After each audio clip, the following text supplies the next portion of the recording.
Hey guys, how's it going? It's Chris here, and today I wanted to talk a little. I wanted to do like a bit of a freestyle talk about everything that's kind of going on right now in the world with the protests, the riots, the Black Lives Matter movement, and just mostly talking about that and really what I've observed and my own opinions, my own experiences on the subject.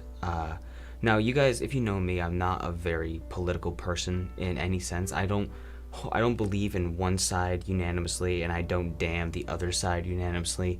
I believe on every single side of the political spectrum has rights and has wrongs, and could both be improved and could both implement their influential powers in many useful ways, but otherwise remain stagnant for the sake of kind of just clashing with each other in a sense. It's the same to be said about religion and other kind of, unions and formations like that, progress is stagnated by the conflict that they're breeding. Because I think a lot of these classifications are kind of bored with each other. They're not very fulfilled. But anyways, the point I'm going to try to talk about is the Black Lives Matter movement. And first of all, I want to say if you are offended by me saying that Black Lives Matter, I want you to fuck right off my channel and never come back. Because yes, all lives do matter. Nobody's saying all lives don't matter, and that's what people are failing to understand. That when you counter Black Lives Matter with no hashtag all lives matter, well, that's not the point. No shit, all lives matter, but Black lives have apparently mattered a lot less to most of the other people. And that's the whole point. It's Black Lives Matter isn't put Black lives at the top of humanity. Make Black people the one and only, the albeit, the everything. No, it's how about take them from here, and we're here as privileged white people, and let's bring them up here on the same level playing field. How about we do that? That's what Black lives represents. You saying all lives matter is all lives matter. It's all lives matter. You see that the gap doesn't change when you say that. You're diminishing the point of Black Lives Matter. And for you, anyone who gets upset over that, and again, just go fuck yourself, okay? I don't care. So, my experience when it comes to racism is obviously not the same as many other people on both sides. Obviously, I have not been oppressed for the color of my skin. Well, I mean, I guess in a way, because I'm so pale, I did get bullied for being very, very pale. You have not seen my legs, but sorry, jokes. I have not been oppressed for being white. I have not been treated differently for being white, at least not in a way that I consider to be actually racist. Whether it comes from, odd looks, but I think the odd looks that I get from people of color, whether it be people who are Hispanic or people who are Black or people who are, say, Asian or any sense, the looks I get are, I think, prejudgmental for what they assume I will be judging, and that's because of the environment that I live in. Living in New Hampshire, we have, I don't recall the exact number. I believe it was like a 2% ethnic majority kind of thing. I'm gonna look that up real quick. Okay, so in New Hampshire, 93.9% are white, 92.3% non-Hispanic, Black, or African American, 1.1%. 1.1% of the population is Black or African American in New Hampshire. About 0.2% is American Indian or Alaska Native, and 2.2% is Asian, and then the rest of that is obviously anything else. So as you can see, my exposure to people of color is very media-based. My personal interaction, it's strange because for me, even though I'm not racist, okay, and I know saying that doesn't hold much weight because it's words, not actions, but I believe myself when I say I'm not racist. But I do believe I have some predisposed kind of, I don't know, archaic layer of observing different races. Now, it's hard to explain because while I don't, I'm not trying to articulate it exactly how I mean it without it coming off or being twisted around in a different way. All right, let me back up. Okay, so I grew up in a household that was fairly racist, and not racist as in KKK, not racist as in just going around like actively attacking, berating, and hating people of color, but moreover where the N-word wasn't frowned upon, and it was casual conversation to demean most of the time black people or Mexicans or Hispanics as nothing more than moochers, food stamp workers, laborers, and there's that social divide. Now, while that was the case behind closed doors, in practice, in my observation as a kid, whenever there were people of color, they were never treated differently by the people who threw around the wrong slang.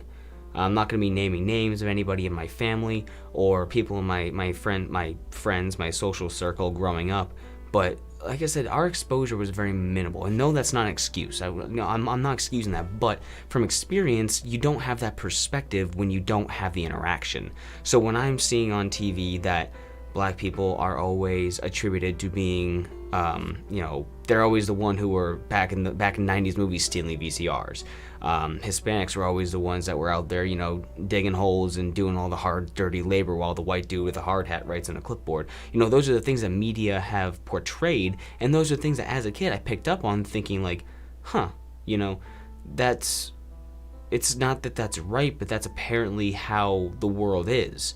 So when I'm seeing these things and I'm hearing people talk down to people of color and use very offensive words like the N-word or if I can say spick or anything like that, I don't know how offensive the word spick is when it comes to online, but that's not a word that's in my vocabulary, so it sounds weird for me to say. I think the last time I said that word in a joke, in like a conversation, in like a joking manner, was probably like 12 years ago. I kind of forgot that word existed. But those kind of things are, they were common practice, but not entirely fueled by anger or rage, but again by social bias and the way that they were brought up. The people of my parents' generation and people in my family who are a little older than me but younger than my parents, or even older than my parents, they grew up in that era where that was a thing. So that's just kind of perpetuated in that sense and kind of snowballed and carried over. And then so, of course, that kind of behavior trickles down to me. And then I'm going to school with a school of, say, like 300 people. And there's four black kids, 2 Asian people. I don't think I went to school with any Spanish kids. Oh yes, I did. Actually, 3 Spanish kids. So out of like the 300 students across my 12 years of being in that school, I could count on 2 hands how many people of color that I interacted with in school, like in my classes and grades above and grades below. Of course, that number has skewed a bit as time went on, as the populace has changed in my local area. But that, again, it didn't help because I never was exposed to people of color. It was always the few people I saw at school who I wasn't popular and I didn't have many friends, so I didn't interact with them anyway because nobody liked me. And then I was, of course, I was wrong a lot with things I said. I made 9/11 jokes that were unironic. I did make racist jokes because that's what I knew when I was younger, but they're the kind of things where you say it because they're shock value, right? Like you say a black joke for a black person to overhear because it's like, it's dangerous, it's frowned upon, it's taboo, it's those kind of things as a kid you grow up where you're thinking like, yeah, that makes it funnier. And I do that now to a degree, but I don't do it in a racial things. I do really offensive jokes to, again, stuff I don't have a lot of concept for, which isn't right of me, but I do it in a group of people who understand my sarcasm and usually keep it behind pretty closed doors, whereas that's not what my actual beliefs are. Like, I'll make an abortion joke, but that's not my belief. The joke is not my belief. It's just a shock factor joke, for example, because comedy is offensive. If nobody's offended, it's not comedy. That's kind of how it works. But when it comes to me growing up in school and having this kind of attitude, yeah, there were times where I was being openly racist, and again, I didn't have a concept for it, because to me that's what I grew up with knowing, and that's what was not right to me. Like, I knew, I knew inside that it was wrong, but there was no consequence for it, and there was no direct understanding of how it was affecting the people who were involved, by proxy or by interaction. So what I see nowadays, that people are, unironically racist. There's no such thing as ironically racist, but when people are being openly racist and bigoted, and even still in a circle of people I know, and even still in a familial sense, even though we've grown a lot with that as the world has been changing and there's been more understanding, such as myself. When I was getting older, I started to kind of realize, more interaction online, more interaction in games, movies, changing how people of color were being portrayed, and black protagonists in games and movies stuff. You start to realize, like, okay, the line between humanity is, it's a straight line. You realize as you get older, and you're like, oh, okay, I was just a stupid kid, and that didn't make any sense looking back on it now. And then especially, I want to say, moving to Michigan, where the population is, 10, 100 times that of New Hampshire. I go into Michigan, and it was every other person I saw was somebody of color, which to me, again, with not having any racial predisposition, it's still, even now for me, it's still kind of strange. It's still a talking point for me, because it's not in my daily exposure, and it's not my daily routine. So when I was in Michigan, I'm like, Sam, I'm outnumbered 10-1. This is crazy. I'm making a joke, and I don't hate anybody that's there, and I definitely don't disparage against anybody that's there. But in my reality, that's something new for me, and that's an experience I kind of want to verbalize and explain. Like, wow, this is kind of weird that I'm like one of the only white people here, and I kind of felt like the eyes were on me, which gave me the perspective of, is that what it's like being black in a community of 98% white people, to have all eyes on you? And that gave me perspective of, oh, okay. Experiencing that subconsciously, internally, and perhaps even building it up with my own paranoia, insecurities, and anxieties, I could emulate what it must feel like in a very, basic sense of what it must feel like to be black in a predominantly white community. So that being in Michigan gave me that perspective shift of, I understand a lot more. I already knew racism was bad, and I was never actively racist despite my dark sense of humor, because that's all it is. It's a dark sense of humor. I was never actually believing in any kind of segregation or hierarchy of human beings, or skin tone, skin color being a definitive thing that defines you as a person. But now I have the perspective of, yeah, any of those kind of thoughts and those jokes I made, I understand the severity of them now more simply by my own interpretation and observation growing into who I am. So now, returning back to New Hampshire from Michigan and having gained that experience, I don't know if I'm ashamed to say, but I still do feel weird when I'm outnumbered, because it's still not an everyday occurrence for me. I go out to the store and it's all old white people. So that kind of brings down the bar of expectations. And then all of a sudden, when a black guy walks in the scene, you're like, oh, look, a black guy. Nice. It's something that you point out. But oddly,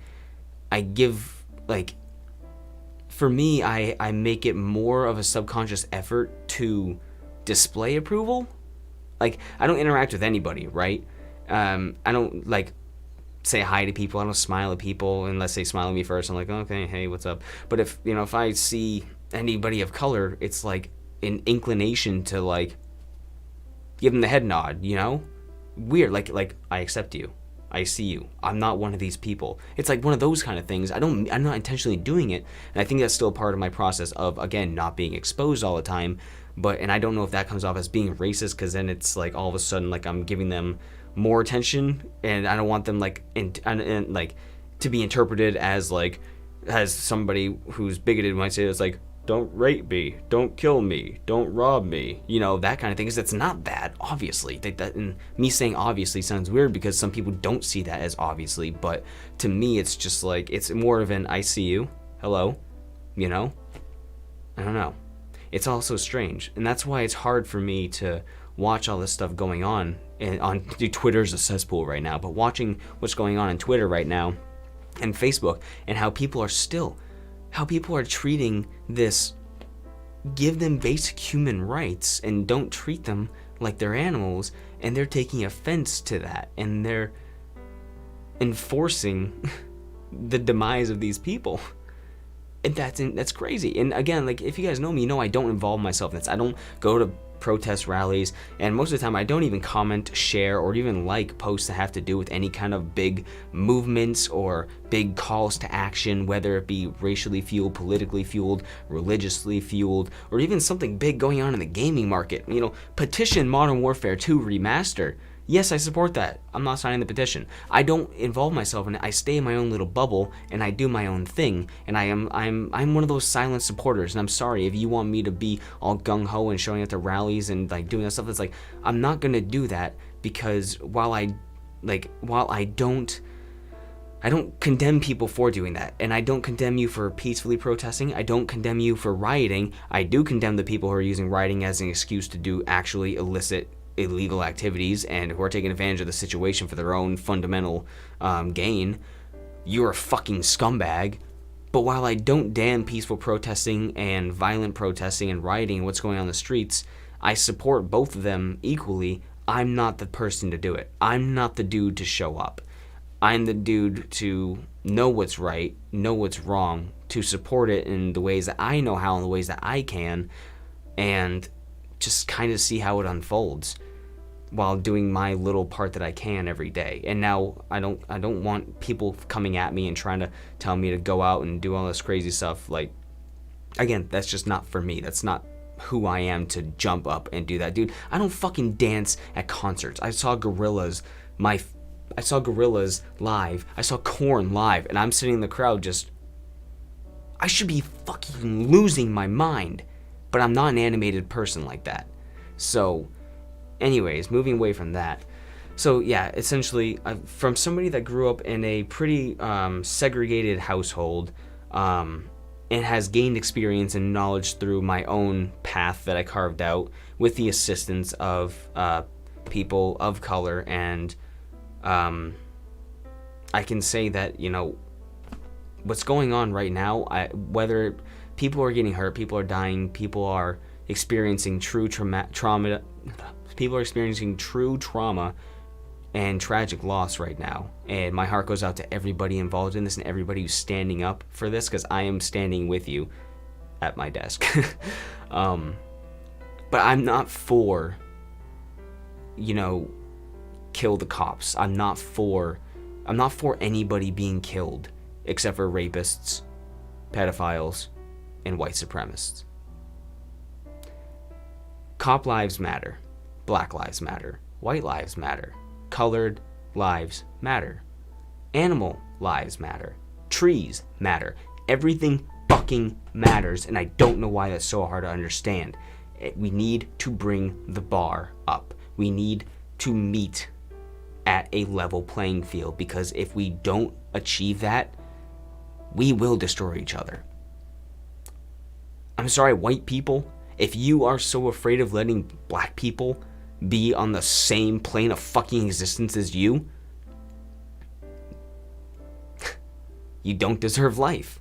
Now, I'm not advocating for you to die, but I'm letting you know that you are subhuman to me as the way that you're looking at them. You are looking at black people like they are subhuman, and I'm looking at you like you're subhuman, and I am you. I am your color. I am your species, and you are not part of the human race if you have to look at another human being and see them as less than anything that they are, which is a human being. Now, I think I just put myself in that same category, but you know what I'm trying to say. You know what I'm trying to say. You don't deserve anything that you have if that's how you treat a fellow human being. Unless he's a rapist, a pedophile, or a white supremacist. Those are the three things. Those are the three key things. You can be anything in the world you want to, just none of those three things.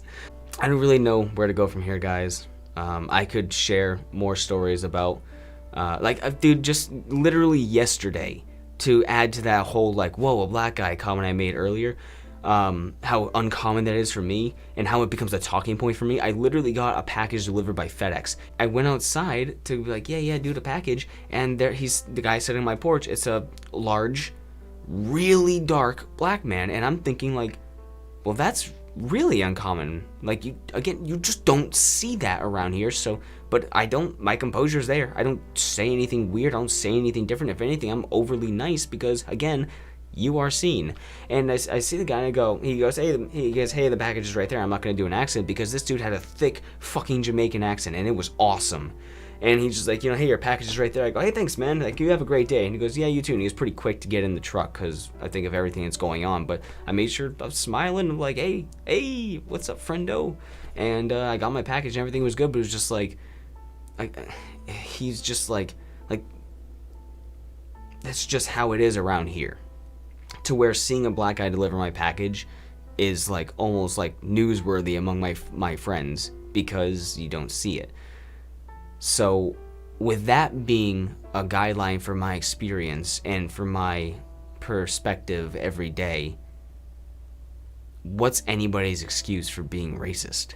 What's anybody's excuse for treating these people as anything less than what they are, which is flesh and blood, living, breathing human beings with a history of their own life behind them. They have woken up, they have eaten food, they have gone to work, gone to school, done everything that you have every day of your life to be right here now where they just got murdered because of their skin color. People don't look at the history of a human being at their deathbed unless it's somebody they cherish. You don't look at somebody who, when you're dude, think about it like this. If you're in war, if you're in a fucking war zone and a dude gets sniped next to you, that light's out. That light's gone. Everything this person did up until now, completely gone. All for basically nothing in that sense. This person woke up every day, got dressed, gave their mom a kiss, gave their dad a hug, said goodbye to a friend that morning, did anything that they do that you do, and now their light's just gone. And yet, somehow it doesn't matter if that person's black, or Hispanic, or Asian. I don't condone using any of the harsh language, the N-word. I've used it before. Dude, I've gotten fucking mad on stream once. Thank God nobody was there. And I just was so mad I wanted to say the worst thing I could. I was playing by myself. I was playing Demon's Crystals. And I said the N-word on stream with a hard R because I was so mad. And I don't think I've said it since. Because I just wanted to think of the worst thing I could, and I said it to a video game. And that says something when that word is the worst word in my vocabulary. I'll say the F word, the F-A-G word. I'm not going to say it here because YouTube, but I'll say pretty much any other word. I mean, I regularly use the word cunt, which is like every white mom's antichrist word. But I will not say the N-word, even with an AH at the end, or with a hard R, because to me that word is too powerful for somebody like me to use. I don't have a right to use that word because of what it means to the human race. And I saw a post on Twitter too. Now I'm just kind of rambling. Again, this is all off the cuff. I saw a post on Twitter which was some privileged white girl saying that white people should be able to use the N-word because we gave you that word in her own words, which is like, if it wasn't for us, you wouldn't be able to say the N-word to your homie, to your friend, to your brother. She was saying shit like that, and it was just like, if it wasn't for us, you wouldn't even have that word to use. But it's like she's failing to realize that while we assigned that word to subhumans at the time, from our opinion, they have turned it around into a word of unity. They have taken the word that was so offensive and so demeaning and so fucking undermining to their existence, and they flipped it on its head to something that they use in conversation with each other. And if that isn't an alpha power move, I don't know what is. And she's always like, we can use that word too now. It's like, bitch, you don't understand. They took your word and they flipped it upside down.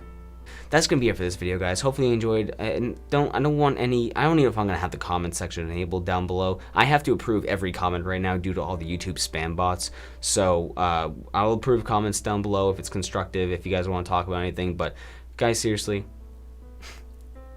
Black Lives Matter. Fuck you.